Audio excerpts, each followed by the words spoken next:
on his way. Devil is on his way. Devil is on his way, motherfucker. The devil gonna make you pay. Fall to your knees. Devil is on his way. Fall to your knees. Devil gonna make you pay. Fall to your knees. Devil is on his way.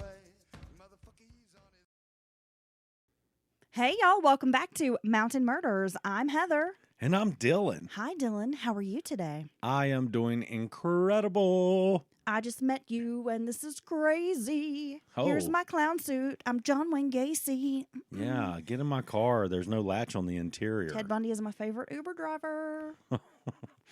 Oh, my gosh. Yesterday, I went to an Oddities Expo in Charlotte, North Carolina. Bought some wet specimens, got some groovy shit. It was a fun weekend, Dylan. Yeah, that would be the second time you have been a patron at said Oddities Expo in Charlotte, and I couldn't go this time, and I was really sad. So I had a great weekend. However, I would like to bring something to our listeners' attention. This is just a public service announcement. Heather's PSA. Heather PSA. Wash your ass. No, it's wash. Yes. Okay? I'm at this Oddities Expo, and every booth, every corner, I would encounter some funky butt smell. I started thinking it was me. I'm over here smelling my armpits. I'm like, girl, I took a shower. I put on some nice, fragranty lotion. Yeah. Some body spray. I got my deodorant on. Is it me? Because I keep smelling. Is it me? I'm even telling my daughter, like, do you smell me? And she's like, no, but do I smell? So we're sniffing each other. It was not us, but there were a lot of folks who were just plain stankin', okay? Like a stanky jungle, Dylan. If you're going to go Oh, my God. to a public place, you're going to a public place, right, where there's a crowd of people. It is not hard to just wash your ass. I don't have to be in public to scrub my butt. You know, and when I'm sitting on the couch, I don't want to have it wafting up between my juicy thighs. Soap and water is cheap, okay? And you can get deodorant at the Dollar Tree for $1, so it can't be because you poor, No, it's right? not. Because if you broke, you can still afford $1 for some deodorant. No, I just recently listened to a podcast about a North Korean defector who had no running water, and they washed in the Yellow River, and that's where they got all the running water and washed their clothes, took baths. In wintertime, they couldn't take baths because it froze over. So I don't want to hear it. If you have a faucet in your house that runs water, you have absolutely no excuse. Please take a shower before you public. That's my PSA. Wash your stanky ass. You just reminded me of the stanky jungle. It was very offensive to my nasal cavities. I don't know. Well, here's the thing. I even text you. I was like, these motherfuckers stink. You said I never stink like that. No. You said I'm a bigger guy. Huge. You got a lot of folds and creases. Well, I don't know about all that, but huge shoulders, very muscular upper body. Yeah. Big Big barrel chest. barrel chest. Those big arms. Just make you feel so tiny when you're in those big arms. Let's just say there's lots of parts that need extra attention. And you know what? For these various reasons you're describing, I do a second pass on parts of my body, right? Sometimes one's not enough. Okay. Well, I'm glad you shared that with us. I'm just like, I smell like roses all the time. Well, somebody needs to make these people smell like roses, because I'm telling you what, I've never in my life encountered so many stank-ass folks. I guess this is a thing, right? If you want to be a crunchy grooves, crunchy little hippie, live your van life and shower like once a week, that's fine. But please don't bring yourself to a public space and then stand right on top of me. Because y'all funky. Everybody has their own, what they prefer, but when me standing beside you makes my eyes water, my nose starts snotting up, then we got an issue, bud. Yeah, I wanted to throw up. It smelled like a hot dumpster in July. Okay, and on that note, I must thank today's sponsors. Who are not stanky-ass motherfuckers. No, These are the coolest people. Very smart, clean people. And they are today's sponsor because they jumped on over there at patreon.com/mountainmurders. Was that right? Sure. Yeah. Okay. Okay. I'm sure. Chastity, Nathan, April, Mary, Thanks, y'all. Thank you guys for sponsoring today's show, and thank you so much for your support. We appreciate it. We truly do. As we were starting the show, Dylan was scrolling through some news, checking out true crime and whatnot, and you found a great article, Dylan, about Kylie Jenner showcasing her red hair while she's in Paris. The article, so I'm seeing all this stuff. War, Ukraine Peninsula, Russia, America. What happens next? North Korea testing missiles. North Korea testing missiles. U.S. backing a coup in 2014 in the Ukraine. Oh, wait, did that happen? Oh, and all this shit. And it's scary stuff, right? Hyperinflation. What's next for the American economy? I'm like, damn. And right in the middle of it, an article titled Kylie Jenner lets down her red hair in Paris after the Prada whatever show. I'm like, why did you guys even take time to... and someone out there listening may be interested in like that entertainment gossip news, but come on. I don't give a fuck what Kylie Jenner does. No. And then I was attempting to say... We are on the precipice of World War III here, and that's what's important, but I couldn't get it out. And I was like, we're on the precipice.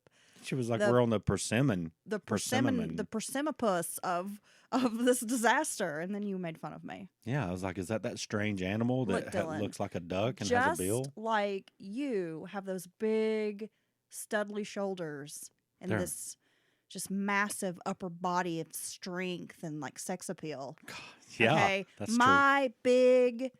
hyper-intelligent brain that is filled with so much knowledge and information, right? The smartest woman you know, on occasion, gets tongue-tied. It's true. And I think it's just because it's hard being me. Your brain's trying to do so much at once. It's firing all over the place, okay? Okay, so, we hope everyone's doing great. And Heather has another wonderful case. I must say, you've been doing some bangers lately. It's a big girl banger. It's a big girl banger. Is that like follow TikTok? Mashing bangers?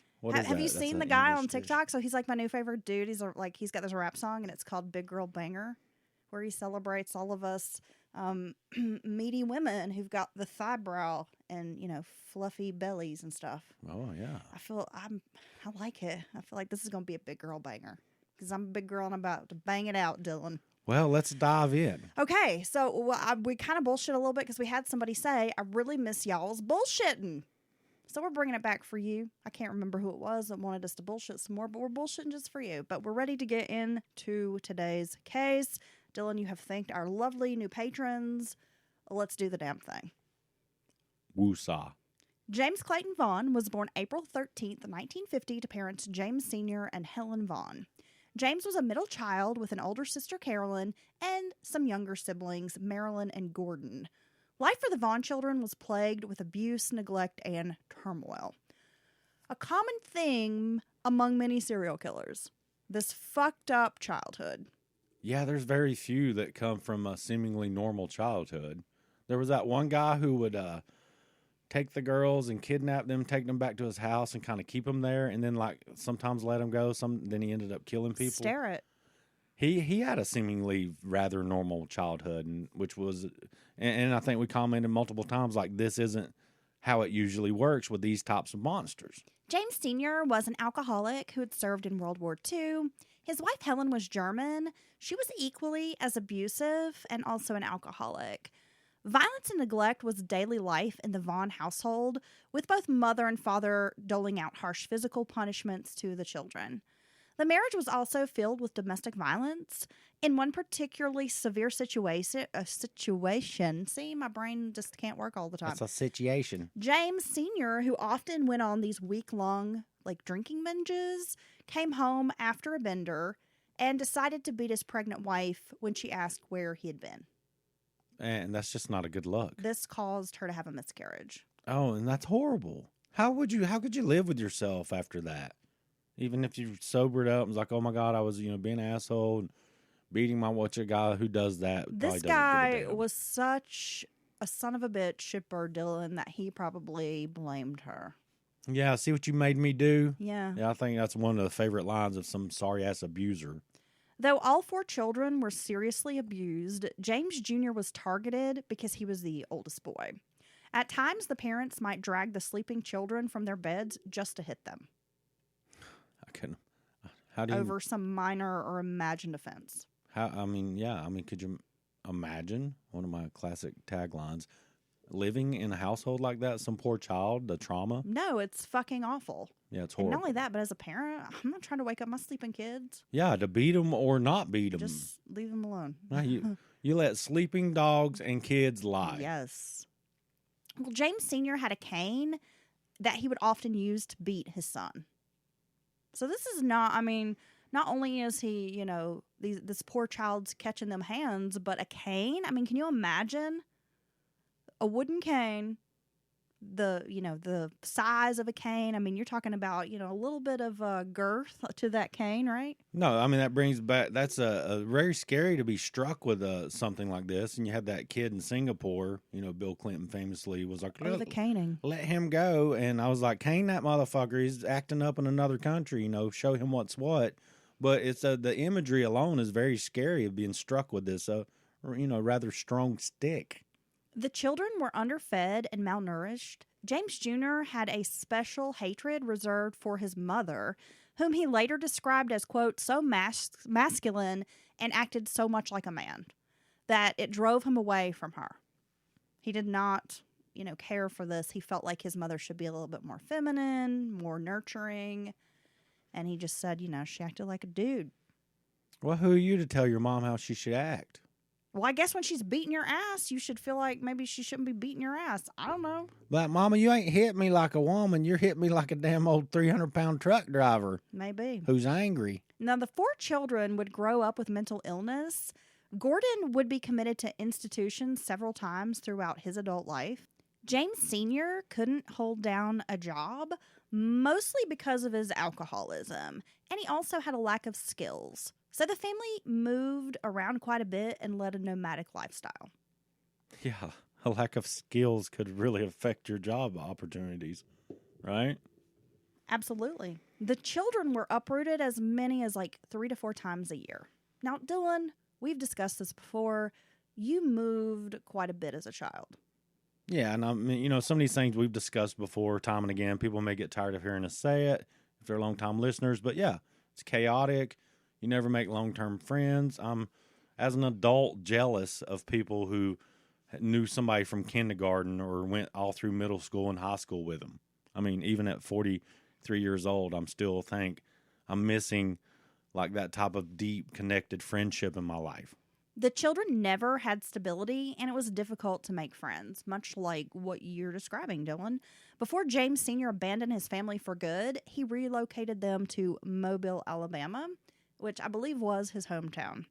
Now, life in Mobile, though stable, was riddled with poverty. The family lived in a segregated, all-white housing project known as Birdville. I'm going to assume the locals call that Mobile, Alabama. Mobile? I bet. Someone out there anywhere near the area of Mobile, Alabama, let me know if I'm saying it right, like a local. Yeah, I've only ever heard it called Mobile. Really? I could be wrong. It happens sometimes. 99% of the time. The other day, okay. no, typically I think I'm wrong, but it turns out I'm actually right. That's usually the only time I'm wrong. It's Mobile. Dylan. Okay. It's Mobile. Now, the family lived in the segregated housing project. Again, it's called Birdville. The children attended an all-white public school, but in the 1960s, desegregation was making headlines. The civil unrest in Mobile, is that what I'm going to call it, Dylan? Mobile. In Mobile. Oh, Mobile, Alabama. Was all around James. Activists were out on the streets demanding equal rights. James, so I'm going to be calling him Junior throughout the story, but here I'm calling him James, but we'll get to calling him Junior here in a minute. Now, James witnessed neighbors and those folks that might be considered working class taking to the streets with violence, assaulting both black folks who were, demanding equal rights, these civil rights activists, as well as the white supporters. So he's witnessing this as a young child. And he's seeing these people that, they're neighborhood folks, they blue-collar, working folks, but they have this deep-seated hatred for black people. Yeah, and that's not, that sucks. The KKK was active in Alabama, and young James watched images of freedom riders clashing with the Klan. James was a quiet kid who was a good student. He was withdrawn socially, a loner, and he didn't make friends easily. As he grew older, James's grades began dropping. His introverted nature, coupled with being alone, caused James to rebel against authority. At school, he didn't like being told what to do by teachers and administrators. A voracious reader, James immersed himself into books, including the Bible, which he read from front to back. He also began exploring radical racial ideology, reading Hitler's Mein Kampf. He interpreted Hitler's words literally. So this is like a dangerous mix, Dylan. So you have the civil rights movement. You have this young white guy growing up in this neighborhood where he is surrounded, by racism, violence, by hatred. racist. Yeah. I mean, his the people who are closest to him, the neighbors and friends around him, predominantly feel this certain way. And I mean, how epic is that to see the Klan clashing with damn freedom riders? I mean, this is a huge part of just a big moment in American history. And I mean, that's certainly going to leave some kind of an imprint on you. Yeah, exactly. So he's experiencing this in real time out in the streets. But then he starts reading Mein Kampf. Well, I mean, this can only lead to trouble. Yeah. James exhibited undiagnosed OCD, which is obsessive compulsive disorder. He kept his things neat and orderly, and if anything was out of place, he reacted with intense anger. The OCD would be something James would utilize later in life to execute meticulously planned criminal acts. When James was 7, he had a bicycle accident that left him blind in his right eye and partially blind in the left. His injury wasn't properly treated after the accident, and as an adult, a doctor will tell James his vision would have been saved if only his mother had taken him to the doctor. Another reason for him to hate her. Well, yeah. I mean, that's a big deal. And he blamed his mother for this problem. James learned to shoot guns with relatives in Georgia, and he liked guns and shooting. Guns would become a bit of a hobby for him. Despite his vision problems, James was an excellent shot.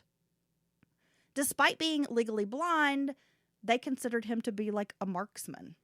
I don't see how that. I mean, I guess what little vision he did have just worked out for him, or maybe he could zone in. I don't know. That doesn't add up for me. Through his teen years, he became proficient with firearms. Yet, he still longed for those personal relationships with others, and those were hard to come by. Again, he's moved around his whole life, kind of a loner kid, really wants someone. Well, yeah, the people closest to him, he can't really have a healthy relationship with them because they're dysfunctional as hell. So, yeah, I guess he just feels lonely. Very lonely. By 16, James dropped out of high school. Instead of seeking a job or some kind of skill or trade, he sought spirituality. A New Age spiritual movement was sweeping the 60s alongside the Civil Rights Movement. He got into some health fads and considered joining the Unification Church, known as the Moonies. I've watched some stuff on them. Weren't the Moonies kind of considered a cult? Yeah. Oh no, definitely. Yes. Definitely. I just remember there was some mass marriage ceremony. That's their of thing. The Moonies. Yeah. My old boss, was a kooky pants, but anyway, I remember he loved talking about the Moonies for some reason. I'm pretty sure they have the Guinness World Record of people married at once by doing thousands of people at once. Yeah, stadium size marriage ceremonies. So by the end of the radical 60s, James became interested in the Christian identity section of Christianity.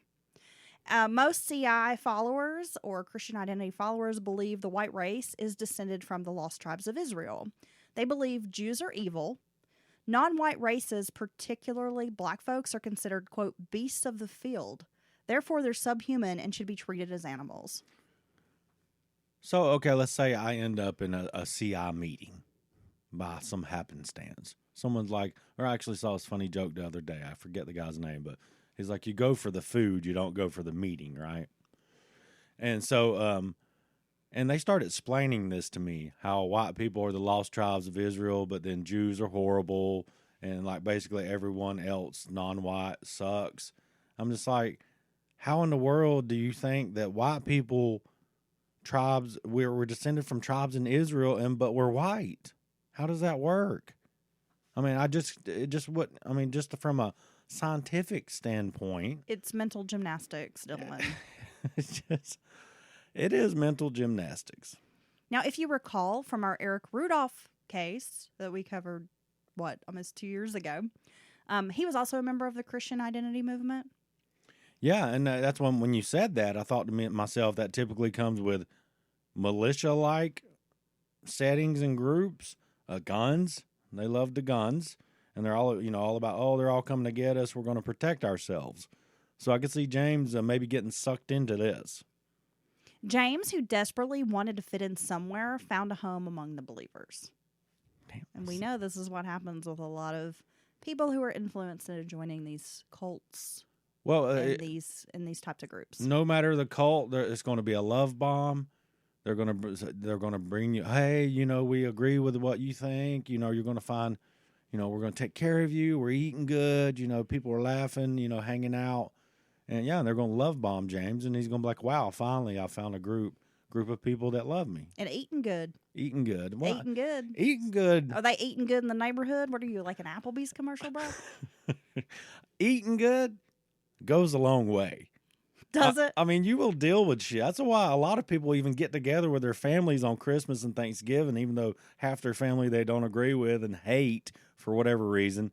But it's good eating. That's true. I hate my family, but I still enjoy the Easter Sunday dinner. Yeah. Because my aunt, she's a good cook. We're not even Yeah. religious, but we sure do try not to miss that Easter lunch, and we're going to make a plate. I'll even pray. I'll even bow my head and we'll say the blessing. Whatever makes you comfortable. Bring on the deviled eggs. You guys want me to lead this? Because I can't wait no longer to eat them green beans. You're like Baby Billy Freeman up there on Uncle the stage. Baby Billy Freeman. Uncle Baby Billy.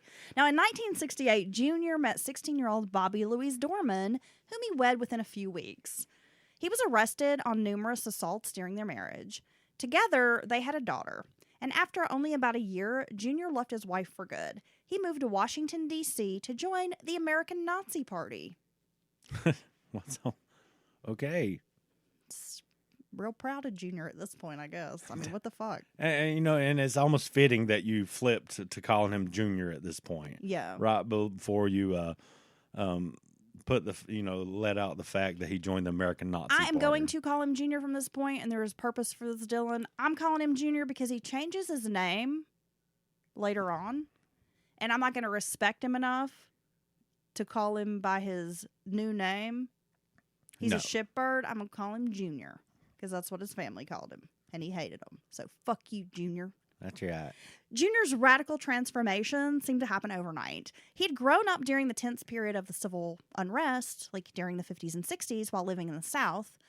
He was enrolled in high school during a time when the federal government ordered the school to open its doors to black students. Desegregation was happening all over the Deep South. However, his school didn't have any violence associated with this transition. By all accounts, it went peacefully. And I'm sure that did happen in some of these school districts, where it was not a particularly, violent, or I think a lot of times the politicians in the area, the local politicians, can oftentimes either stoke these tensions and flames or just be like, hey, we got to do it. It's federal law. And at the same time, it's really not a big deal. It's just kids going to school with kids. Well, Junior had been a loner, so he wasn't really involved either way. I mean, he wasn't out protesting the desegregation, but he wasn't like, yeah, this is awesome. I mean, he was just kind of like, whatevs when he was in high school. Okay. Now, Junior began spouting conspiracy theories that the world was intentionally targeting America and the white race. Behind the government was a cabal of communists and Jews. It's always the communists. Them damned old Jews do everything, I tell you. I mean, according to some people, they're responsible for every single thing. I mean, come on. Get a life. Yeah. I'm saying that not to the Jews, to the people who say Jews do everything. To them anti-Semites. Yeah. Yeah, those people. Fuck the haters. Under the leadership of George Lincoln Rockwell, the small American Nazi Party was able to attract media attention. They would often counter-protest civil rights demonstrations, start fights with leftists, and host speaking engagements on college campuses. Rockwell was eventually assassinated by one of his former members in 1967, at which time the party plunged into an era of turmoil without proper leadership. Junior didn't exactly fit in with his fellow Nazi Party members. Most members were clean-cut, and Junior kept his hair longer in a shaggy style. He called the other men dudes. Is Junior like a little crunchy? Well, he looked more like the hippies they loathed. Yeah, that's what, yeah. Many thought he was a stoner because he used slow speech, which probably is a result of he's Southern. He's like, oh, yeah, man. So it's not like California surfer guy slow speech. No. It's just more of a slow cadence, sort of a Southern drawl. Exactly. I'm like, well, he's from the South. We like to take our time. We speak slowly. Must say that I enjoy the accents that come out of Alabama. I do too. Yeah, love it. Yet, they're thinking he's like a stoner, he's a hippie, but he was super straight edge, Dylan. He didn't do drugs. He rarely drank alcohol. And actually really opposed putting unnatural things in your body. So he's actually... Because he was kind of into health. He was into health fads. In reality, he's likely more square and straight edge than they are. Yes. Okay. Actually, he is. His lone wolf status kept his comrades at arm's length, never quite establishing a strong bond with these other men. During a 1969 march in protest by the New Mobilization Committee to End War in Vietnam, the Nazis wanted to retaliate. They only had about a handful of men. Realizing they couldn't launch a physical attack in the streets, Junior suggested they target the organization's office while they were out marching. Yeah, so, I mean, I'm not for any kind of violence like this, but that's a pretty smart plan there, Junior. The group broke in, placing smoke bombs throughout, which rendered the building unusable. This earned him some respect. He was given a higher rank within the group and given more responsibility by group leaders. With his fill of Washington, D.C., Junior hit the road, heading back to the South. He stopped in Atlanta, Georgia, where he joined the National States Rights Party. He was appointed to lead propaganda around the city. And though Atlanta was experiencing growing pains and its own racial tensions, most people ignored Junior when he stood out on the street corners trying to hand out pamphlets and flyers. Man, remember we were in Savannah? And like those black Israelite guys were on the corner. Across from our hotel. Literally screaming death to Whitey and how we're all devils. And hey, if they're happening, I doubt, I always say this, if so-and-so's listening, I doubt there's any black Israelites listening to us right now. I'm just going to, But anyway, I'm just like, dude, what are you guys doing? And they got all the stuff written on the boards and stuff. And they're just like, and White people from the mountains of Caucasus are evil. Go back in your cave, you pink devil. Yeah, that's when I'm like, I am the devil. Of course, I would do that to anyone because I'm just a smartass. Yeah, but yeah, it's pretty intense. I actually had a girl. Her name was Tamara in one of my college classes. It was a Eastern religions and philosophy class, and she was a black Israelite.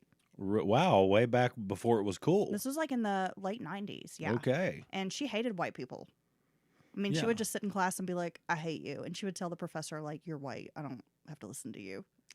Yeah, you know what? I mean, it was interesting. No, hey, that kind of hate in your heart for anyone, I don't carry that with me for anyone. Well, see, my thing is, I mean, I don't want to get into a big race thing because I think our listeners know how we feel. Yeah. I mean, we're super open-minded and we love everybody kind of thing. Or I hate everybody equally. Just as much as I don't agree with those people doing that, I would fight to the death for their right to do it. It's free speech. It's Say free whatever speech. you want. I mean, I'll just I'm not move gonna, on. Yeah, I'm not going to get butthurt or offended over it. No, I think it's funny. I think it's funny too. That's why this whole cancel culture is just ridiculous. I'm like, just move on with your life. So yeah, anyway, when she would be like, I hate people, and I would think, you're just an asshole. Right. Just like, the good old boy down the road who's hates you just because you're black. Yeah. This is the same thing. It's the same, an asshole's an asshole, basically. That's true. They both look like little chocolate starfishes. The asshole does? Mm-hmm. Hello, brown-eyed Susan. What? What is wrong with us? Brown-eyed Susan? Yeah. Okay, let's go. We apologize, Susan. If your name's Susan, we love you. And if you have brown eyes, I bet you're You beautiful. little brown-eyed lazy Susan. Okay, so many Whoa, folks whoa. That even... cancel culture. You can't say lazy Susan because women named Susan are very capable. And they're not just sitting around waiting for you to spin them around and take a can out of I was just thinking their about ass. the little can, like I could Yeah, I eat know. or the little thing I could eat snacks. Stop. You know, there's like salsa and chips, and on the other side there might be some like dip, like Well, ranch dressing and carrots. That's or called something. a rotating shelf now. Oh, Okay, you can't call it a lazy Susan. okay. Okay, let's go. Well, yeah. Anyway, an asshole's an asshole, but so most people thought Junior was an asshole. I mean, even though there's these issues happening in Atlanta. When he's out there, preaching his white supremacy and shit, people were just like, you're fucking stupid. And some even argued with him and would try to fight him. Dude, there's a lot of black folks in Atlanta. So Junior was, he's taking his safety into his own hand, I would say. Yeah, Atlanta, Baltimore. I mean, these are not cities, Chicago, where I'm going to go stand on a corner and preach black hate. No, and not that we're going to preach black hate anywhere, but certainly these are not places I would try it at all if I was into that. No, so Junior's, I mean, come on. Yeah. It's either he's a fucking idiot or he's really got some brass balls. Yeah. I don't know. I'm going to go with he's a fucking idiot. Now, by the mid-1970s, Junior was increasingly frustrated because he's not getting anywhere with this. He's not converting white people. He's not winning friends and influencing people. Okay. Right? So violence seemed to make an impression. That's when he decides to go back to Alabama and join up with the United Klans of America. Now, at this time, it was considered the third era of the Klan. And I'm not going to go too much into that, but, it was like after the Civil War, during Reconstruction, there was a kind of surge and folks joining the Klan. That was the hot. And then it died down, and then kind of around the 1920s, kind of sparked back up. But, by the 30s, 40s, 50s, I mean, this was kind of like, people were not interested anymore. Very small group of folks following. It consisted of several different Klan organizations, this United Klans of America. Hey, yeah. And it was led by, I believe, the Mississippi Klan. They were like the big leaders of this United Klans of America. However, the UKA was the most militant of the Klan groups operating in the United States. And that's what attracted Junior. Because he's all about waking up and promoting violence. So, out of all the groups, these, in his eyes, they actually did stuff, did Yes. something, fought back, if you will. Yeah, so he didn't want to march in the streets or burn crosses. Junior wanted to learn combat skills to carry out his one-man race war across America. He honed in on his marksmanship skills and learned about explosives Okay. from these guys. It's a good first step Which before is- you wage your one-man race war. Which is really what he's looking for. By 1976, Junior was in rural Alabama at a United Klans of America compound learning guerrilla warfare and survivalist training. He also legally changed his name to Joseph Paul Franklin. So he's attending a place where he's getting full-on paramilitary training. Yes.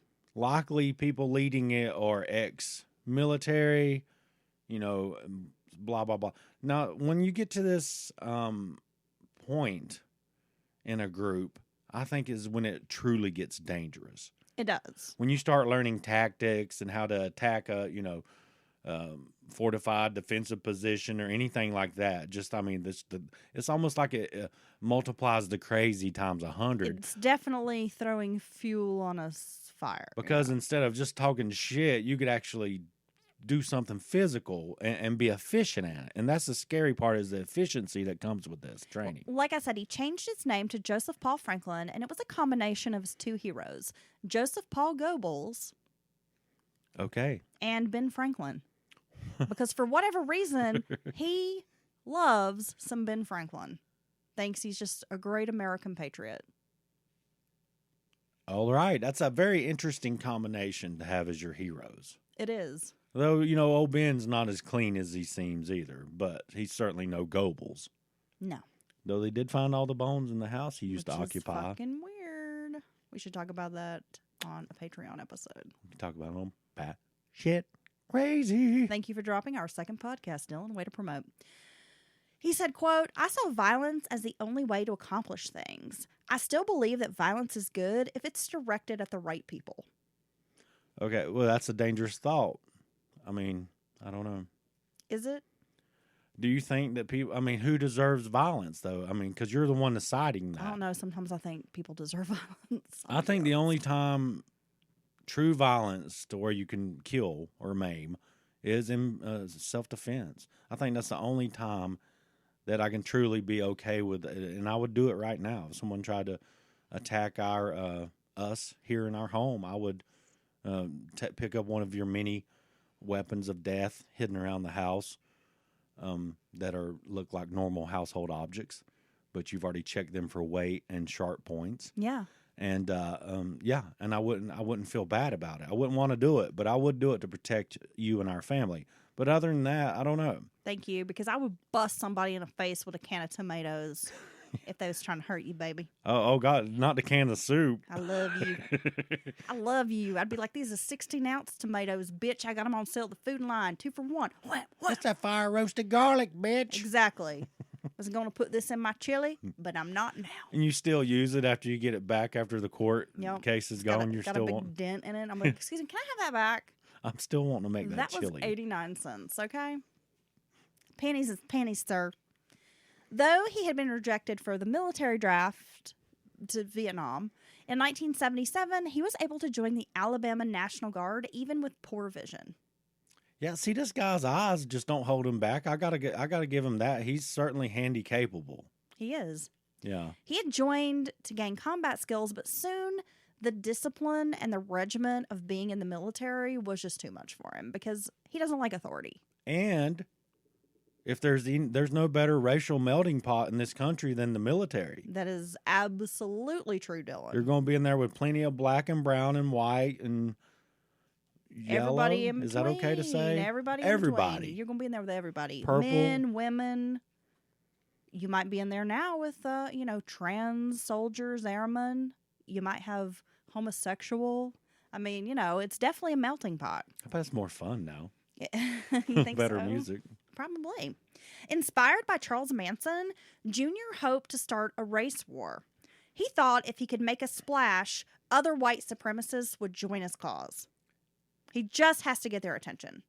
I hate to keep interrupting you, but I'm amazed how many huge, iconic things Junior's not even involved in, but like influenced by or witnesses in our country's history. It's just very interesting. There was a lot happening in this mid part of the century. Yeah, definitely. And I think, that generation, maybe the boomer generation, kind of maybe now looks back and they think, wow, we lived through a lot. We experienced a lot in a short period. It's true. And, let's move on. Everywhere he looked, he saw enemies of the white race, from blacks, Jews, non-whites who mixed with other races. When he saw an interracial couple in public, he would verbally berate them. It didn't matter if it was at a mall, a restaurant. He would walk up, shout slurs, make rude comments. I'm surprised nobody went to Junior's ass. Well, I think that probably happened more than Junior would like to admit. He was waiting for someone to get physical because he never resorted to violence first. He always wanted someone to punch him first, make the first move. Well, Junior may be able to whoop some ass. I'm not assuming that he can't because, with all his training and guns and all that, surely he's picked up some kind of moves. He's a slight man. Is he? He's a slight man. Ah. I'll say that. Okay. Okay? So he's like a $140 soaking wet? If Junior was like, I want to take you on, I would body slam Junior. I'm pretty confident. Of course, I do have big shoulders. I'm a big bitch, but I think I could probably take him. You're a little big bitch. I'm a little big bitch. I think I could take this dude. And so he's here's this little ass dude running up to people talking crazy. Yeah. Oh, I bet he got down rolled or drug through the gravel more than once with that bullshit. He began using fake names and driver's licenses. He also had physical disguises. This is like comical to me. Oh my God, I can just imagine like like a clown wig, a dark wig, a Groucho Marx mask with the mustache and the glasses, some horn rim glasses, and just a big old fake stash that hangs down like 3 inches on each side. like a Fu Manchu. Yeah. He's wearing like a costume, like a hot dog costume, like hiding in a bush. No one will see me here. I don't know what's happening here, but I'll tell you what, that hamburger on the corner, I don't trust him. He would often wear a wig. Sometimes he would wear like an afro style wig. Nuh-uh. Darken his skin with makeup. So he's doing blackface. So he's like a little Wayne Williams. And wear sunglasses when he cruised through black neighborhoods. Like, oh, don't ever know I'm a white man. It's like, wow, Junior, you're so clever. In a Pontiac station wagon or some shit. He always paid cash for his cars, too, in order to conceal his identity. He never transferred titles. He kept a collection of license plates and sometimes used bicycles to transport himself from crime scenes to his parked car some distance away. Again, he's very OCD, and he meticulously plans out his crimes. So it would not be so he commits a crime, gets on a bike in full disguise, physical disguise, rides the bike to his car, takes the disguise off, throws the bike in, and he's gone. Yes. Damn. And then we'll often sell that car, buy a new car, change license plates. Okay. So he's untraceable. And this works for a period. So by 1977, he felt organized and prepared enough to carry out his race war. He sent a threatening letter to President Jimmy Carter over his support of the civil rights legislation. During the summer of 1977, a week after the last Son of Sam murder, Junior began his attacks, directing the first one at members of the Jewish community. Well, yeah, why not?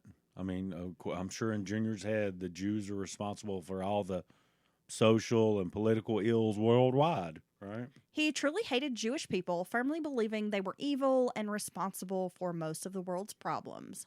Nailed it, Dylan. Man, I'm telling you, you're just leading me by the nose today.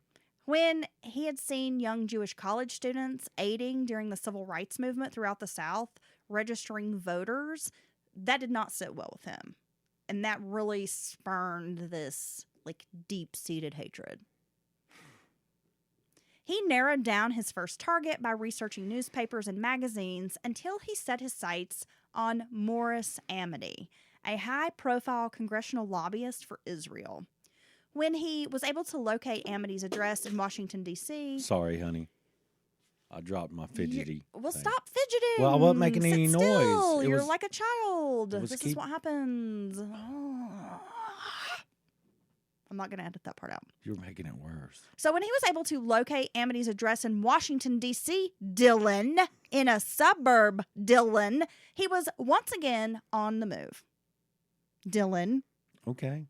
July 25th, 1977, after assembling a bomb in a hotel room, Junior arrived early at Amity's house. He set the charge, placing the bomb underneath the house, like in a basement type of area. He placed the bomb under this area, not knowing that there were no bedrooms located in this area. So when it detonated, the family dog was killed during the attack, but no one else was injured. Oh, my God. Which is sad enough. And this is at that man's house. Yes. Where his family is. Yes. Jesus. Now, due to Amity's status, the FBI and ATF were called in to investigate.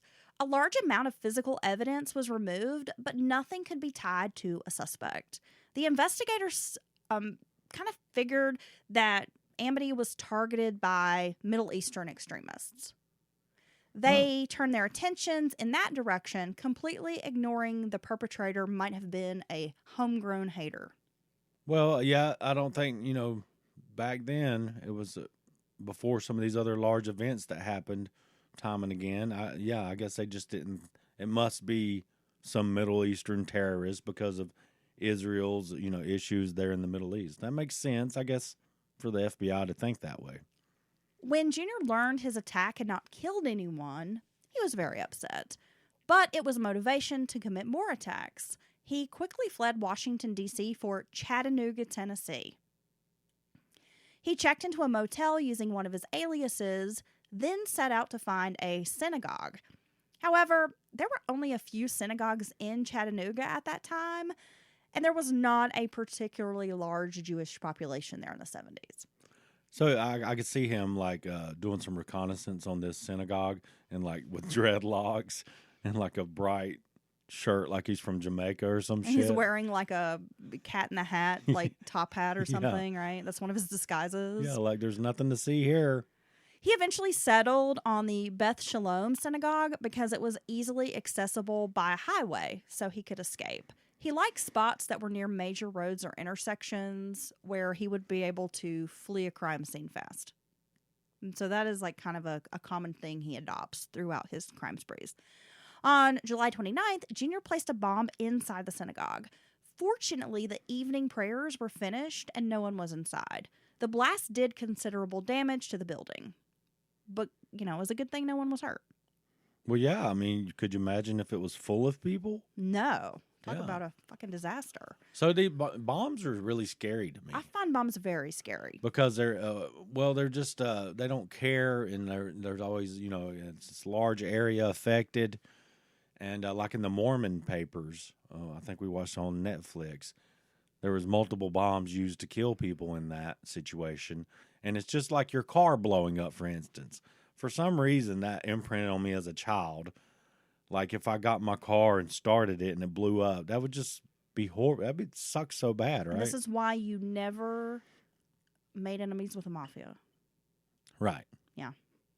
Or Mormons, as it Or turns the out. Mormons. Yeah. Or this racist guy, Junior. Or Junior. Now, federal agents were called in once again. This time, they theorized the two bombings of Amity's house and this temple were related.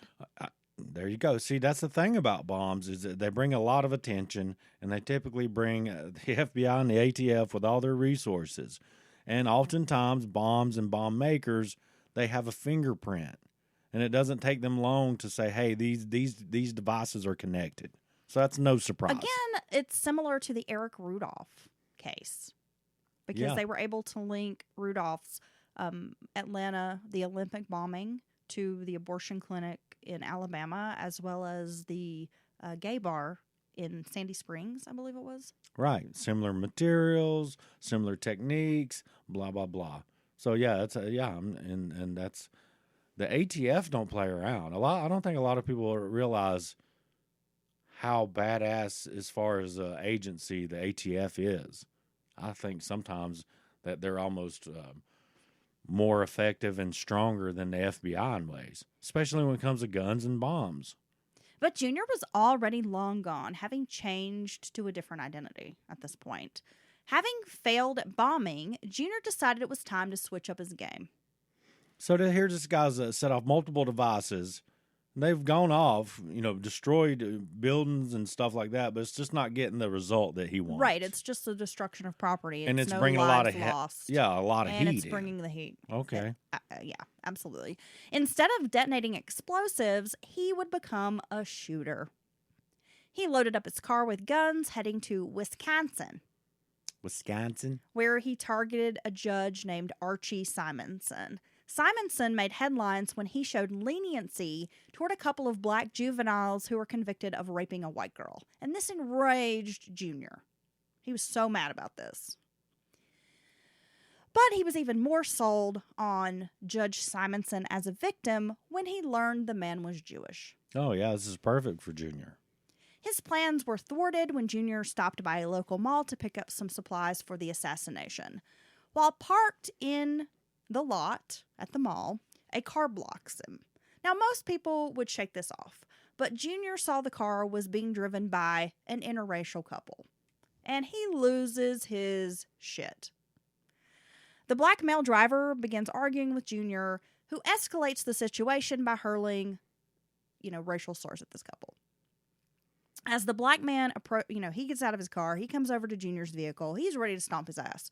He spots a rifle on the seat. Now, Junior pulls out a pistol and shoots this guy.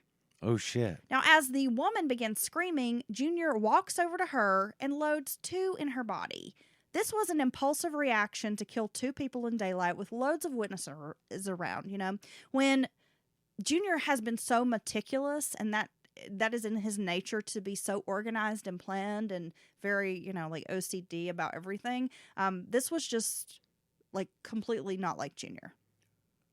Well, I guess it shows you that he truly, as fucked up as it is, believes in these feelings and thinks he has the right to be this kind of mad just because two different people, from two different races are together. Right. And which is crazy. And he would say that this was something he regretted, not the actions of killing these two people, but he regretted the way in which he did it, and that he would never make this mistake again. That next time he would be very organized. He particularly delighted in shooting the interracial couple. Franklin noted he needed to kill the man first and the woman second. That's the way to go with this. He said, quote, "If you shoot a black man, first the woman would just stay by his side like a dumb fucking idiot. It's the funniest thing. It happened every time." Damn. Drifting through the southern United States for a few months after these murders, Junior sold guns to make money and started robbing banks. He preferred buying guns from private individuals, never using a gun store, and he always bought the guns under fake names. He bought a Remington, is it a 30-06 rifle? That is a gun. Yeah. Yeah. Okay. Well, I'm just making sure I'm saying it correctly. Yeah, I'm no gun spurt. I'm no gun spurt either, Dylan, okay? Wow. I've handled a few weapons in my day, but Oh, Jesus. I don't really know anything about them. Go back to the story. Okay. Jesus. So he's got this Remington 30-06 rifle. Oh, I bet you handled some really big guns at some point in your life, huh? I'll just say I've worked with bigger guns than I'm currently operating with. Okay? Hey, look. Okay, that's cool. Yeah, that's what I thought. You know what? But you know what? You can't conceal those guns, right? How do you know what I can conceal? Oh, Jesus Christ. Okay, but see, this is what I'm talking about. You're supposed to keep the show clean, not talk about your vagina. You're doing this all the time. Yeah. No, this is sick. Yeah, it's awesome. Okay, let's go. Okay, so he gets this Remington rifle from a classified ad in Dallas, Texas.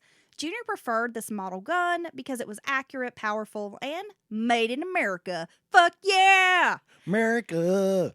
After procuring this new weapon, he drove to Oklahoma City to search for the perfect Jewish victims, but was displeased with results, so he continued up north. I mean, come on, Junior. Oklahoma City?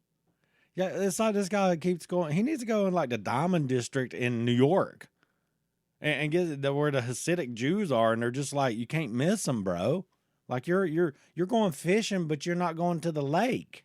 Yeah. Which I'm glad he's not finding victims. Let's be honest. Yeah, but I mean, he's not the brightest guy. But yeah, Junior's kind of fucking stupid. So he continues up north. He found himself in St. Louis a few days later, where there were ample members of the Jewish community. And he felt like, oh, good, here's some folks ripe for the picking.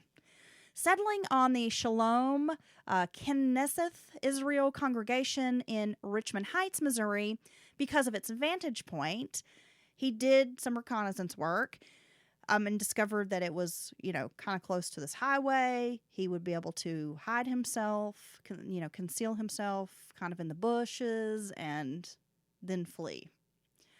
He went the evening before, October 7th, to scope the place out. He placed 2 nails in a telephone pole to use as a gun rest. While he was there, he wanted to kill as many people as possible during the attack.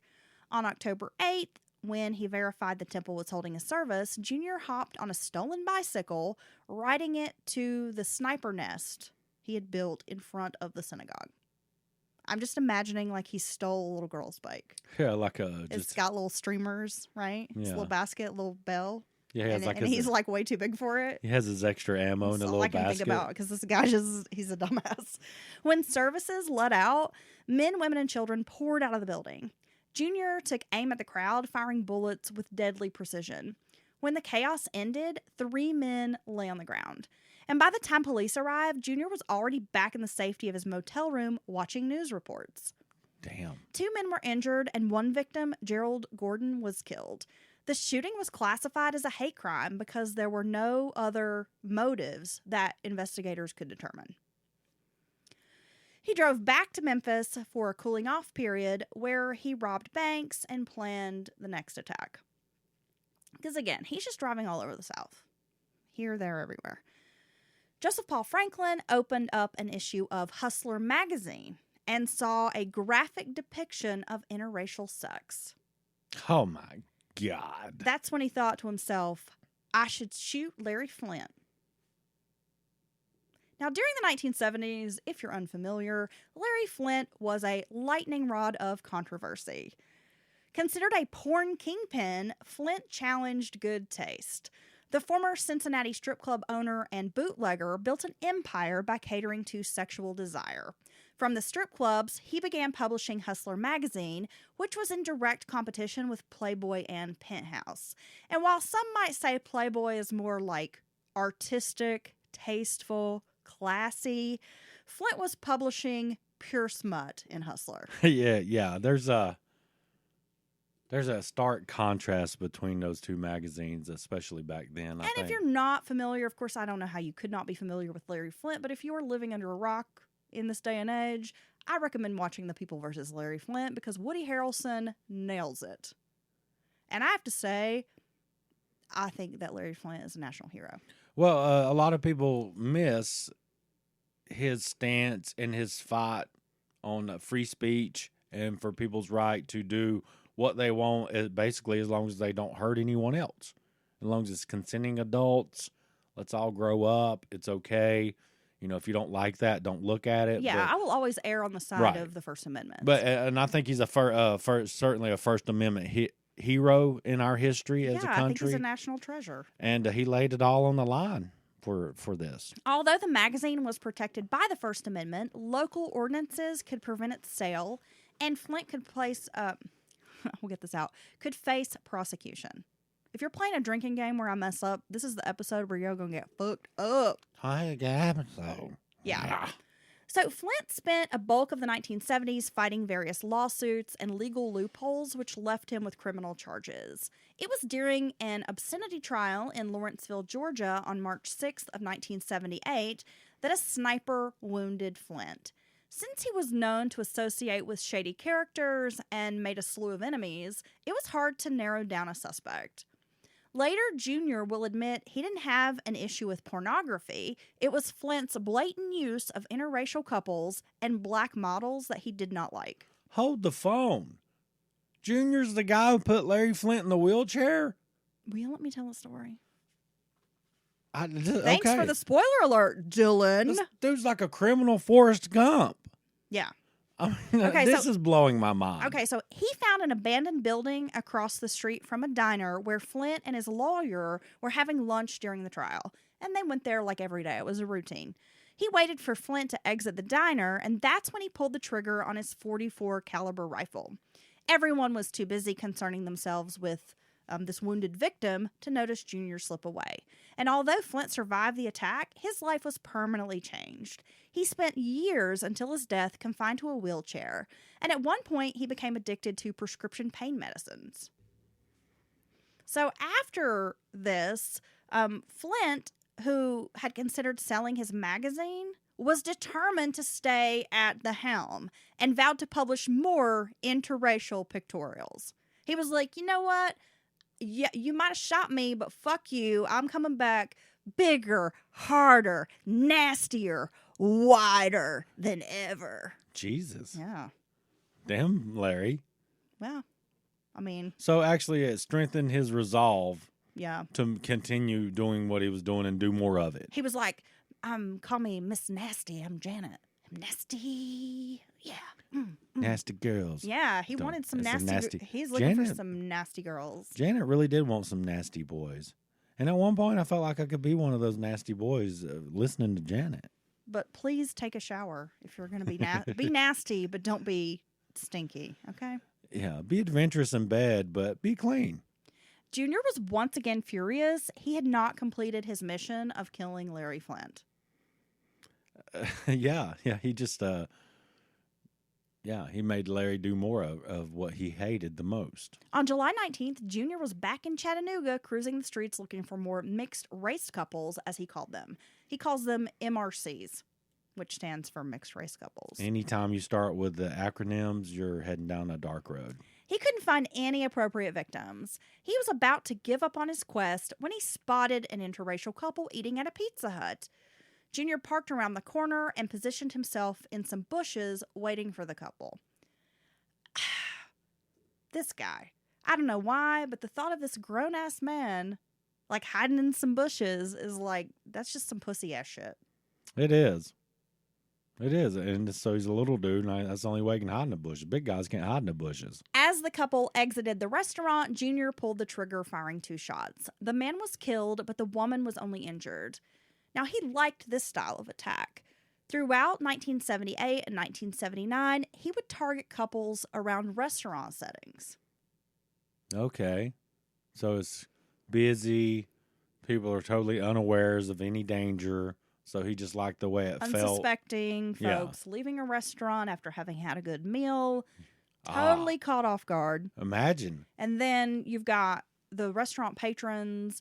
They're going to be focused on the couple. Very few people would be paying attention to this weirdo hiding in the bushes. So you'll instantly have like almost a chaotic scene that is a distraction and you can leave. Yeah. Now imagine if we were attacked when we left the Brazilian steakhouse the other night. I think Junior's on to something here. Well, I would have not been able to run. I 'cause couldn't was run. like a fat little tick. Somebody needed to roll away in a damn wheelbarrow. We couldn't run. We couldn't fight. I mean, it's just, I think Junior's on to something. You know, but at that point, I was so full of like, I'd eaten like a pound of shrimp. I was just like, you know what? I'm going to die happy. I'm full. It's true. I'm probably going to shit my pants. He killed a manager at a Taco Bell in suburban Atlanta on July 29th, 1979, because he thought the man was working too closely with a white woman. Okay. You're working in a kitchen, Junior. You're probably going to be within a certain distance of each other, right? Your certain proximity. Well, you know what? It's okay for that black man to work next to a white woman. Okay? And I'm not going to take it back. Junior's is dumb. He shot another black man who was dining at a Burger King on August 8, 1979.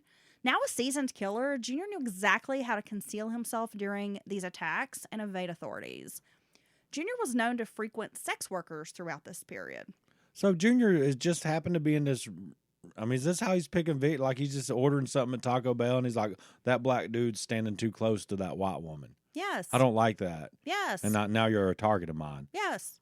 That's scary. And just would drive around cities and would peek in the windows of restaurants and be like, oh, you know, here's a man with black skin eating a Whopper. I should shoot him. Jesus. Yeah. I mean, this guy's a fucking maniac.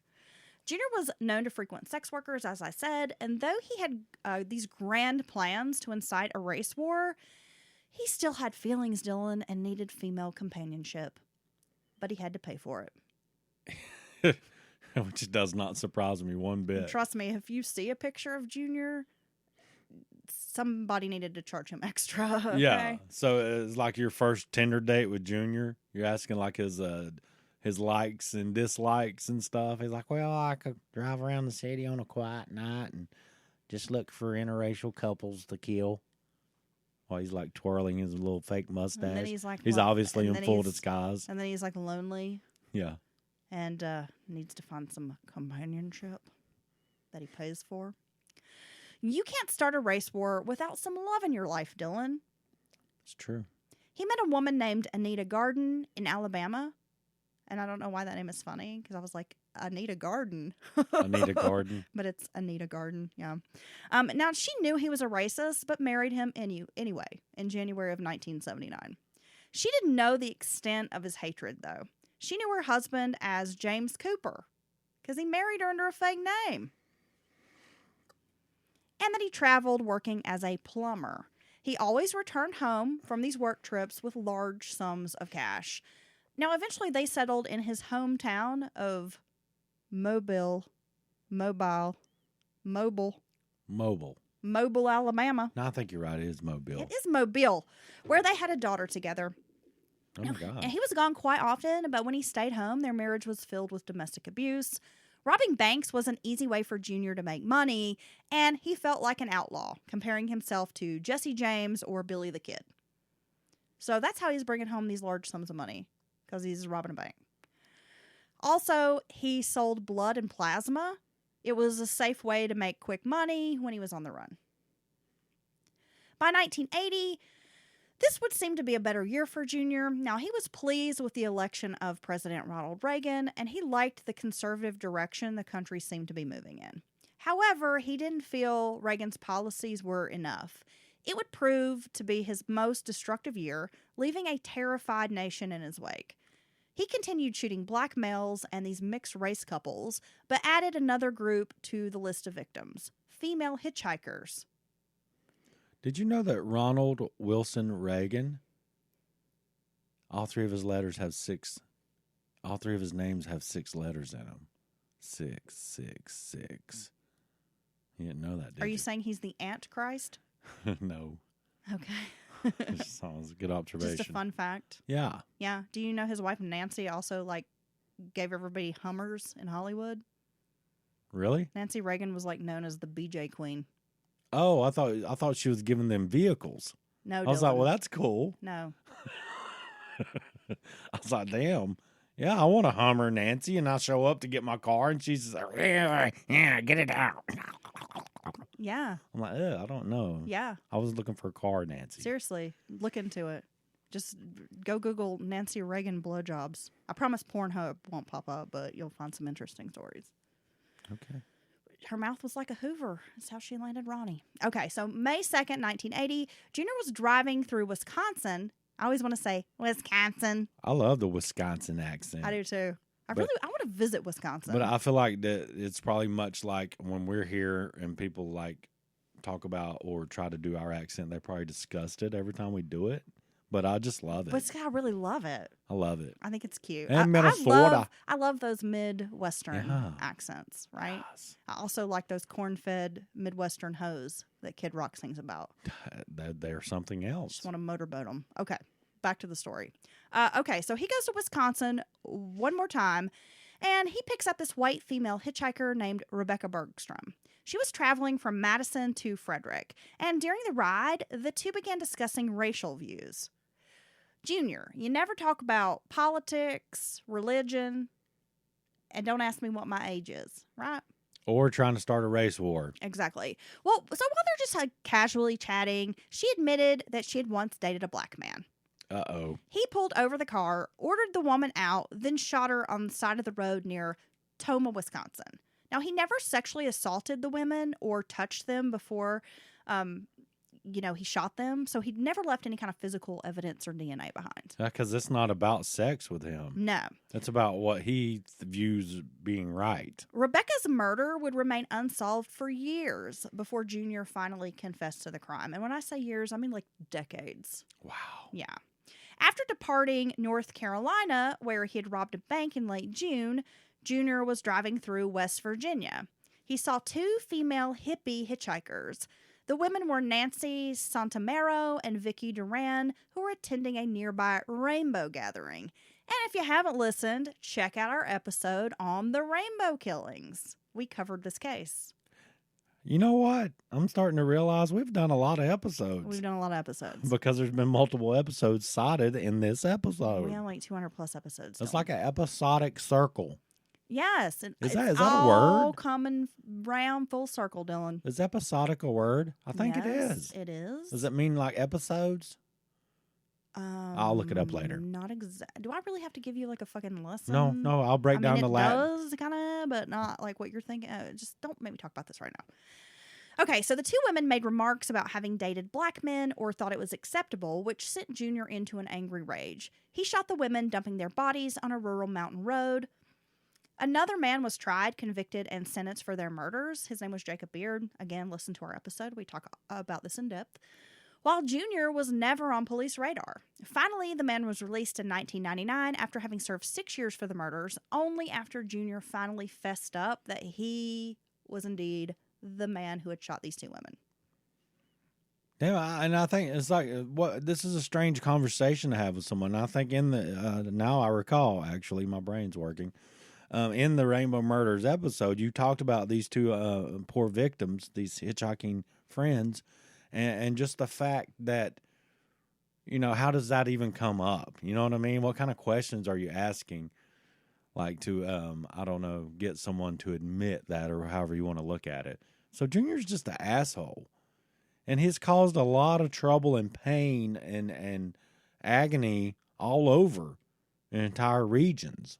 He's a monster. Yeah, so I mean, this guy is like He's a menace. He puts me in the mind of Pee Wee Gaskin, the little guy who could be who was a horrible murderer, and it's almost like he's taking this. I might be little, but if you only knew, the things I do, kind of thing, to a next level. He's just a shitbird, and he's gross. Yeah, he's gross. Right. Okay, so my nana, when she sees like somebody that she thinks is gross, like some grody guy, she'll be like, "Ooh, he's a gag." And I look at Junior and all I can think is, he's a gag. He's gross. Vernon Jordan was a veteran civil rights attorney and activist who was also executive director of the United Negro College Fund, as well as the National Urban League president. On March 29th of 1980, Junior was driving to Chicago to assassinate Jesse Jackson. Jesus, Junior. When he heard that Vernon Jordan was in Fort Wayne, Indiana on some National Urban League business, he made a pit stop, checking into a motel there in order to do a little bit of research. He found out where Jordan was staying, the Fort Wayne Marriott. He put on one of his little fancy disguises, then lurked around the hotel lobby and bar.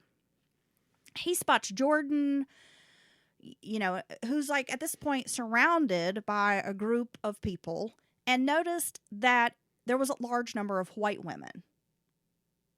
Well, we call those snowflakes. That he felt like were fawning over this black man. It was snowing around because they were just having a reasonable conversation with him. Right. They were they were being normal. And this made him so mad. He was just sickened by this. That's when he found a place for his sniper's nest right outside of Jordan's room and was elated that the hotel was near a freeway entrance ramp. He didn't need a bike for the shooting. Instead, he could hop into his car back on the road before cops arrived at the scene. It was on May 29th that Jordan and a white colleague went to her home for coffee. On the way, they were confronted by a group of white men who hurled racial insults. This was unsettling for the pair. After hanging out at this woman's house, she drove Jordan back to his room around 2 a.m. And as soon as Jordan exited the woman's car, Junior pumped a shot from his Remington 30 rifle. 30-06? Yeah. Yeah, well, it's you're gonna laugh at me. No, it's a fairly proficient, as far as I know, hunting rifle for kills at, distance. It still packs a punch. It's a bigger shell, I believe. Maybe higher grain. I don't know. Has specially colored lead. No, that's not true. But you believe me. Like it has confetti in it? Yeah, so, I mean, it doesn't surprise me that he's using a 30-06 for these distance shots, I guess is what I'm saying. Well, he shoots the man in the back, and this sends Jordan to the ground. And he didn't bother with shooting this white woman. He gathered his kill kit and headed out of Fort Wayne. However, the shot didn't kill Jordan. He was seriously injured, requiring a number of surgeries, but ultimately recovered. Good. Yes. The case remained unsolved for many years until Junior confessed to the crime. Due to a lack of evidence, he has never been tried. The incident did cause a deep divide among residents of Fort Wayne. The police didn't think the shooting was racially motivated, while the black community were cemented in their notion that this was absolutely a hate crime. Well, unless Junior's lying and claiming some crime from someone else, it's absolutely racially motivated. It fits the MO. Well, yeah. Right? Yeah, you randomly, some black guy who's hangs around with white women in whatever capacity, he's randomly shot with a hunting rifle when he gets out of a car. It just doesn't. What other reason would that happen? He spent the rest of the summer driving through the South looking for more victims. Junior didn't feel his crimes were getting the media attention they deserved, which angered him. He was over there like, I'm trying to start a race war. What the hell? Pay attention to me. I know I blowed that dog up in the beginning, but I'm getting better. He's stamping his little feet like, pay attention to me. I'm killing people now. Maybe, Junior really just maybe needed like a TikTok account where he could like, make little videos and people could like interact and be like, hey, you're awesome, and give him like lots of attention. He needed a new F-250. He could be doing little dances. Yeah, he could just sit in his cap. truck He could be the truck guy. Yeah, and some Oakleys, and he could be Mad Truck Guy, and he could be up in his truck and he look bigger, because that's what happens sometimes. We could even be like a little booster seat. Yeah. Yeah, right. And then he could just get attention, and he wouldn't need to do all this. Right. And he could find some other racist woman that'll love him for the person he is. He could listen to Joe Rogan's podcast. I'm just kidding. Okay. So the first week of June, he checked into a motel on the Ohio River near Cincinnati. We know this area, Dylan. Oh, I know it very well. Yeah. He found the racially mixed neighborhood known as Bond Hill.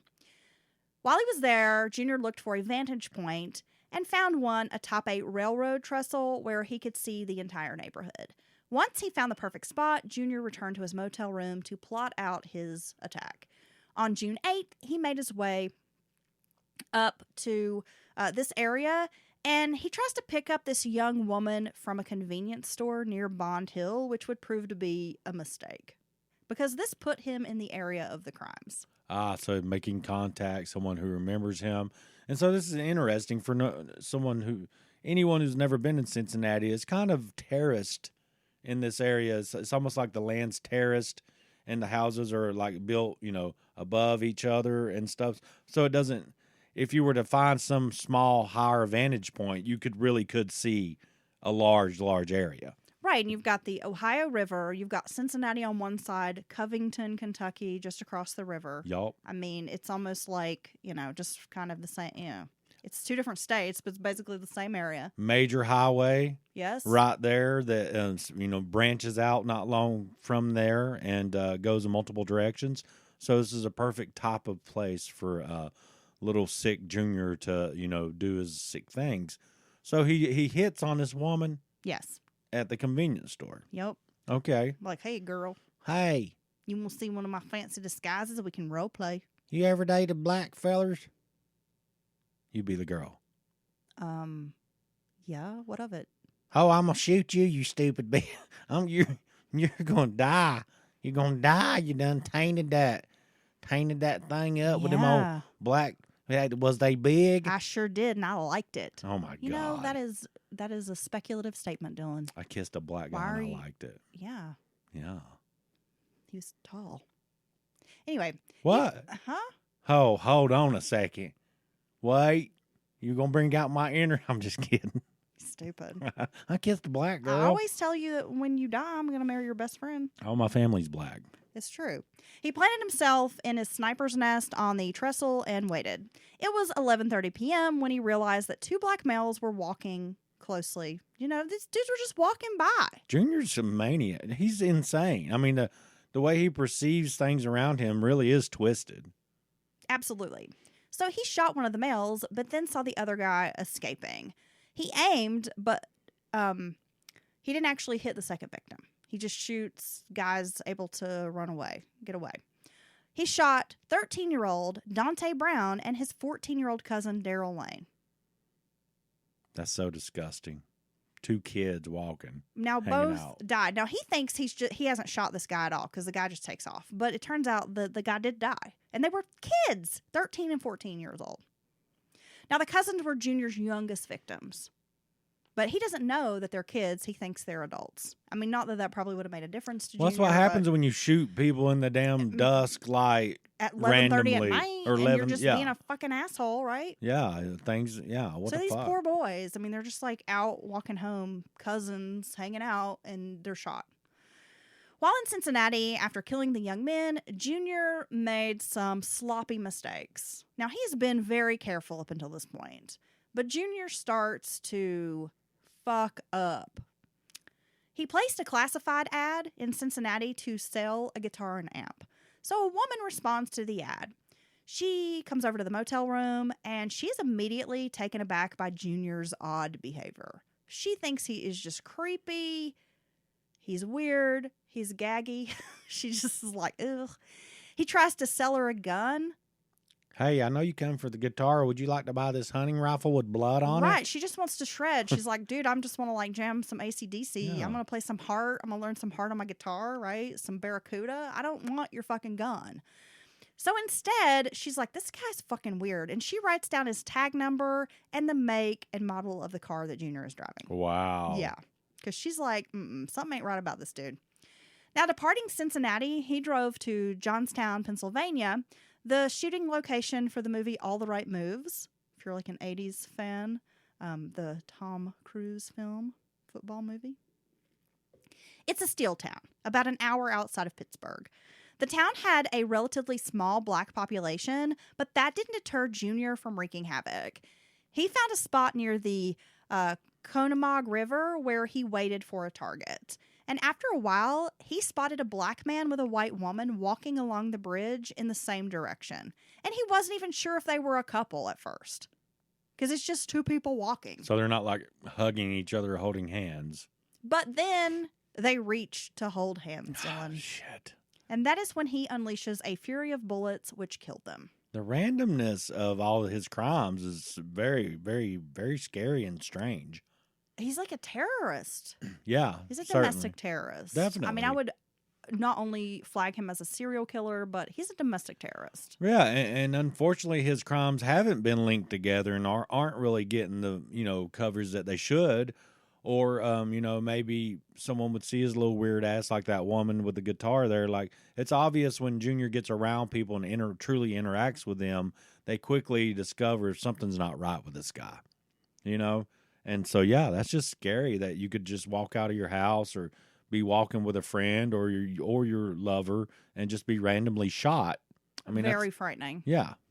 After these murders, Junior did something different. He headed west and ended up in Salt Lake City. He's going to go hang out with those bombing Mormons. Hey, I heard you guys make bombs.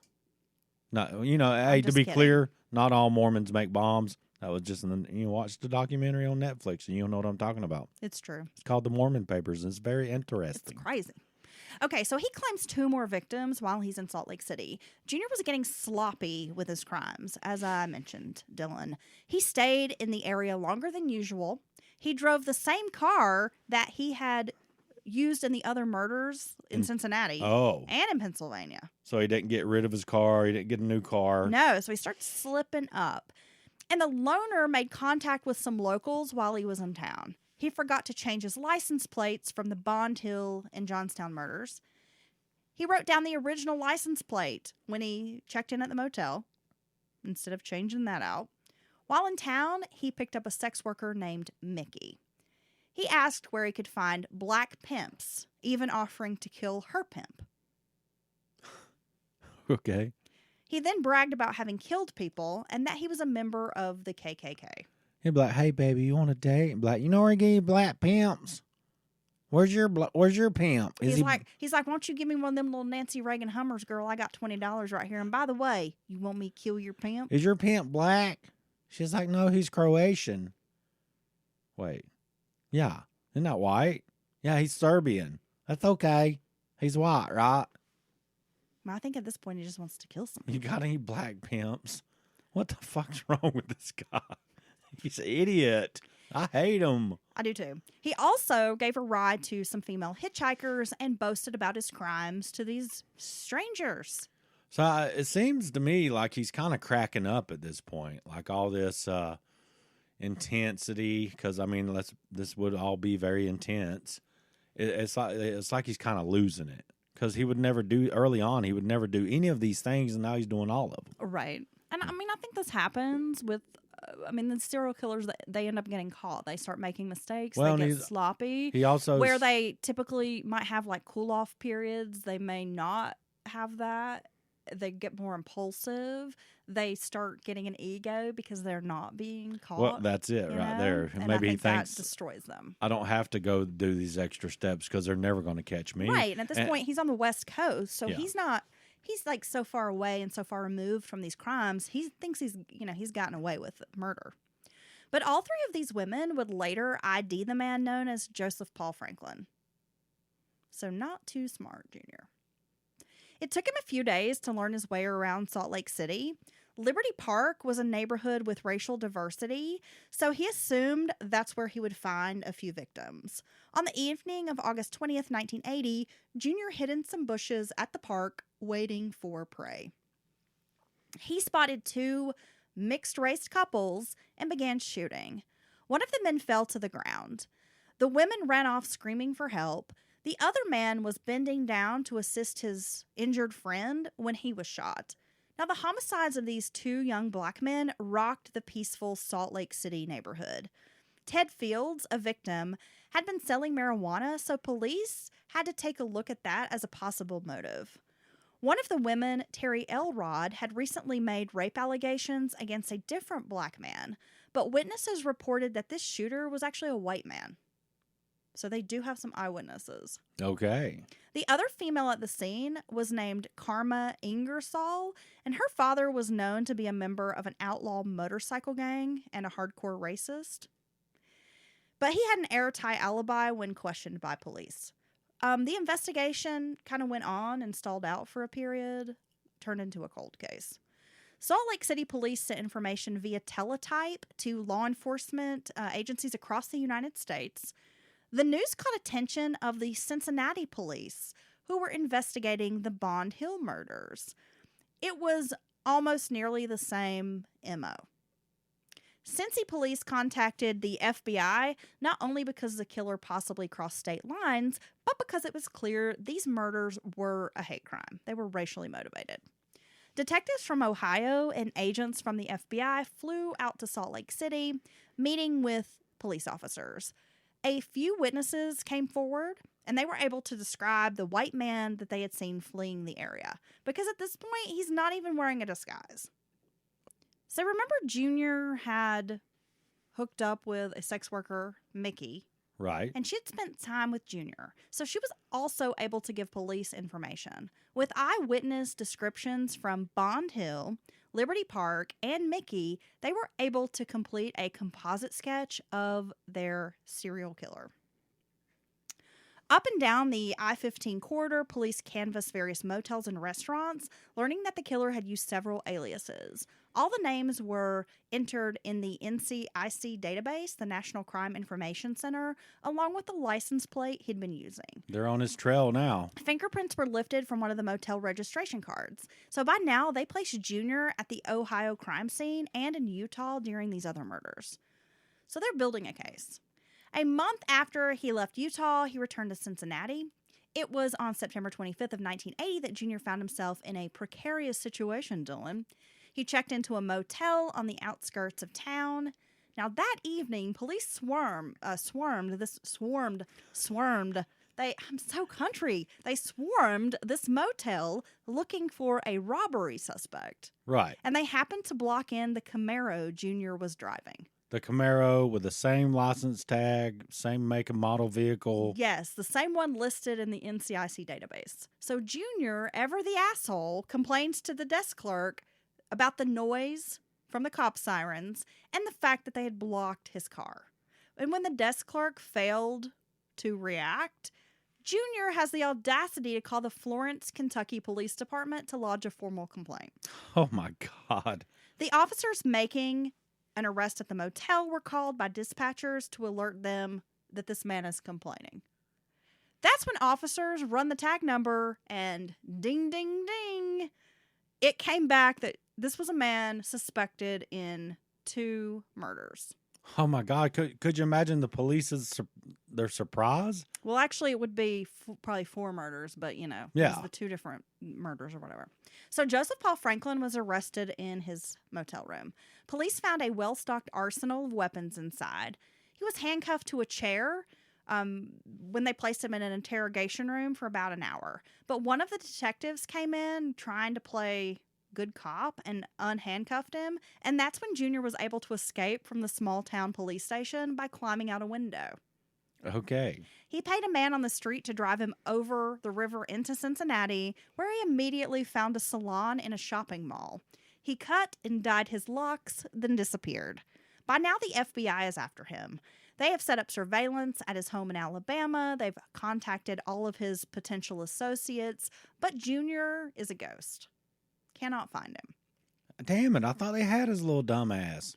Now that law enforcement knew who he was, this made life on the run even more difficult. He could no longer rob banks.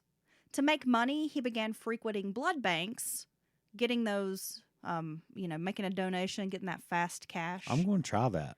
U.S. Marshals were brought in to help track down the fugitive. Profilers believed Junior would make his way down south to an area where he was familiar. They knew that he made money with these blood banks, so they postered the South. They distributed his mugshot, or, this composite sketch, and the mugshot from Kentucky all over the place. All at the blood and plasma banks? Yeah, so Jimmy Carter was making a speech at this time in Florida, and they thought maybe he was going to target the president or the former president. Because he had actually sent him a letter complaining. Yes. See, I love how his assholishness finally caught up with him. His hubris. On October 29th, a blood bank employee in Lakeland, Florida, recognized Junior based off his Grim Reaper and Bald Eagle tattoos. Yeah, so those are predominant on his arms, right? Yes. And so I must say, Junior's, even if he changes his hair color and stuff, he's a rather specific looking person. So that doesn't surprise me at all that someone would notice him. The employee had just drawn blood from Junior. The FBI asked this person, "Can you buy a few minutes, if possible?" Soon, the place was crawling with law enforcement, once again apprehending their suspect. He was placed on a plane and transported back to Salt Lake City, where he admitted to some of the bank robberies. During a phone call while he's in custody, he admits to a murder, and of course that's later used against him. Yeah, there ain't no way they're going to record this. I'm going to go ahead and tell you what I've done. He's a fucking idiot. Yeah. The agents yeasted him up, Dylan, by saying, "They ought to give you a medal for cleaning up the streets." Ah, wow, that's a very interesting technique right there. So they're just like, you're really a hero, and I don't blame you one bit for what you've done. But, even though these agents are trying to build this rapport with Junior, he mostly remained tight-lipped about his crimes. While he was in lockup at the Salt Lake City jail, Junior began confiding in a prisoner named Robert Herrera, who was a Hispanic man, about his crimes. And though Herrera was Hispanic, Junior admired him because he had watched Herrera beat up a black inmate. Okay. Herrera went to law enforcement with the information that Junior provided about all of these murders he had committed. Giving Herrera a reduced sentence, they were able to strike a deal with him and use him as a witness and get information from him, and able to link Junior to these various crimes. Junior's trial lasted only a month, but he was not about to go to jail for being a serial killer.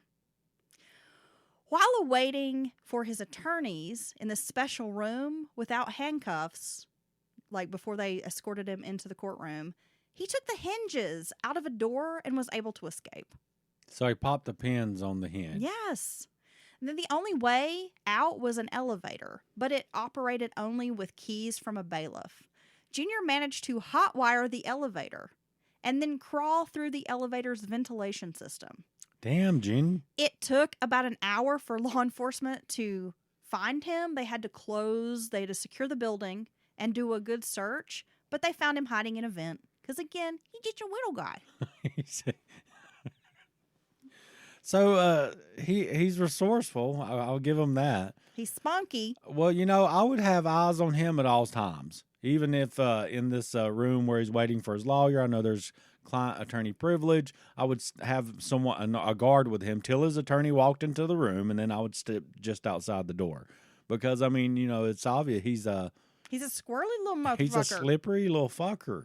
He was taken back to the courtroom, and the jury never knew he had just tried to escape. So it didn't work. They caught his little ass and put him back in court. In March of 1981, Junior was found guilty and given a life sentence without the possibility of parole. He was sent to the especially violent Marion Federal Penitentiary. Why can't I never say that word? Is that up there by the prison? Yes. Okay, so this prison, Dylan, was predominantly black, and there were a lot of gangs and drugs. When inmates learned about Junior's racially motivated killing spree, he became a target. I was going to imagine that Junior wouldn't have that great of a time in prison because there's some black people there, they say. At the time, there was an ongoing battle between the Aryan Brotherhood and the DC Blacks. So these two gangs, and they were the two dominating gangs at this prison. Though race was a factor, most of the fighting was over drug trafficking profits. Oh, yeah. Just before Junior was sent to Marion, two high-ranking Aryan Brotherhood members, Thomas Silverstein and Clayton Fountain, killed a black gang member, or a couple black gang members. And it was a brutal crime scene. They actually dragged these men's bodies through the cell block for all to see. The Aryan Brotherhood offered to protect Junior, but he was not interested at all and turned them down. I assumed he would click up with them just out of sheer necessity. Part of the reason why he turned them down was because the Brotherhood was more apolitical and even allowed Jewish members into the Aryan Brotherhood. He's like, look, I know you guys don't like the blacks, but old Goldstein over there don't need to be in our group. Well, one of the high-ranking members was a Jewish guy named Barry Mills. There you and go. So Junior was just like, y'all are traitors. Traitors. Without protection, Junior reverted to his loner status. One day after returning from the exercise yard, Junior was attacked by several black inmates. They stabbed him a total of 15 times. Damn. He never gave a statement to authorities, but described the men as a homophobic slur to the press. Okay. So, dancing queens. Is what he Sure. called them. Yeah. Which implied that the men had tried to sexually assault him. Like the quote he'd given police, or I'm sorry, the press, one could gather that maybe these men tried to assault him sexually. Now, during an investigation into the attack, it seemed prison officials were complicit. Like there were guards who just turned a blind eye and allowed these men to attack Junior because the guards thought he was a piece of shit. Well, and the guards got to work there every day. So at a certain point, you're in there with the Well, and when you inmates. have guards that are black, they're Right. black. Right. And they know what you've done. I mean, I'm not saying it's right, but they're probably just like, oh, well, I don't know what's happening. So after this, he was sent to solitary confinement. Now, he was safe from the other inmates, but also completely isolated. Among those in solitary were infamous inmates like Chris Boyce, who had sold secrets to the Soviet Union. Wow. Before his execution, Junior began contacting the press and law enforcement agencies to make confessions about his crimes. I thought he got life. He did, but then somehow he got Charged with more things. Yeah, And finally, he starts running his mouth, so he ends up getting a death sentence, and I guess I completely forgot to put that in the story. No, but that's yeah. okay. I'm glad now. Right. Because he deserved a death sentence. So this makes me happy. Because they charged him in Salt Lake City. He was given life, but then they found out, he'd murdered these people in Bond Hill. I mean, so he's got charges and convictions in multiple states. So yeah, he ends up getting a death sentence. So he starts contacting law enforcement and starts making confessions about his crimes. He confessed to the murder of Gerald Gordon in Missouri at that synagogue shooting. During the murder trial in 1997 for Gerald Gordon, he attempted one last escape, but was immediately foiled. Instead, he was given a spot on death row. So that's how that happened. On November 20th of 2013, Joseph Paul Franklin was executed by lethal injection at Missouri's Bonne Terre Nice. prison. Now, what makes Junior a different kind of serial killer is that he didn't entirely kill for pleasure or money. Or sex. He never took trophies, and he never had an urge to kill. It wasn't like this driving thing. It was just something he felt he had to do because his crimes were fueled by hatred. Wow. That's interesting from a true crime standpoint. So this guy's motivation, like you said, is not sexual. It's not financial. It's not this uncontrollable thing inside of him, the other person or whatever Ted Bundy said. It's literally he just feels compelled to do this. Like he believes so strongly in these whatever the hell dumb shit it is he believes. And so, yeah, that's interesting. And you told me this would be a serial killer, but not the normal run-of-the-mill serial killer. Yeah, I mean, he's just a racist serial killer. Yeah, basically. Yeah, that's it. Today's resource was Joseph Paul Franklin, The True Story of the Racist Serial Killer by Jack Rosewood and Dwayne Walker, plus a lot of news articles since this was a relatively modern case, dating back the last 40, 50 years. I was able to find a lot of news articles about this guy. Well, I say that it was widely covered once it broke. But I'm surprised that Junior's story is not more prevalent in the true crime community. I've never, ever heard of this guy. Right? Ever. And he's fucking horrible. He's horrible. He terrorized. He's a terrorist. Killed He's a domestic terrorist. All over the country. And just, killing someone just because they're a woman and look like your mom, who you hate, is no killing someone just because they're black or it's all horrible. It's just as horrible. So yeah, I don't know. I don't understand why there's not multi-part series on this guy. Well, I'm going to post photos of this ugly little motherfucker on our social media if you want to go check him out and see what my Nana would call a gag. Because he's kind of gross. He's gross. He's gross. Someone's going to write in and be like, that looks just like my husband. Fuck y'all. That's my husband, Tom. You know what? There's a person for everyone. There is. There's someone for everyone. If your husband looks like Junior, but he's not a racist serial killer and he's a nice guy, love that man. Yeah. Make him a sandwich. Hold him tight. Hold him close in your little arms. Like a tiny dancer. Yeah. Yep. Okay. Well, thanks for tuning in to this episode of Mountain Murders. I know I've been a little off my game today. I don't know why. I'm kind of not feeling that well, Dylan. That's probably part of it. But we're glad you tuned in anyway. Thanks for bearing with us so I could spit out this story. We are, and thank you again to our sponsors, our new patrons, and you can get on over there at patreon.com/Mountain Murders Podcast if you want more content, more bangers, ad-free, extra content, all kinds of stuff over there. Don't forget to subscribe to our second podcast, Batshit Crazy. We have episodes dropping every Thursday if you like conspiracy theories and just generally weird shit, and we know you do. That's why you listen. So check that out. And Dylan made a request last week, and Dylan, I think some folks listened to you. Go to YouTube and subscribe to our channel, Mountain Murders Podcast. Even if you don't listen to the podcast on YouTube, just go subscribe. It helps us. It does help us, and it takes just a second. And some people did react to our call for this very help, and thank you very much. Okay, well, until Wednesday when we come back with our midweek, Dylan, I hope you have a great next couple of days. You handsome devil. You too.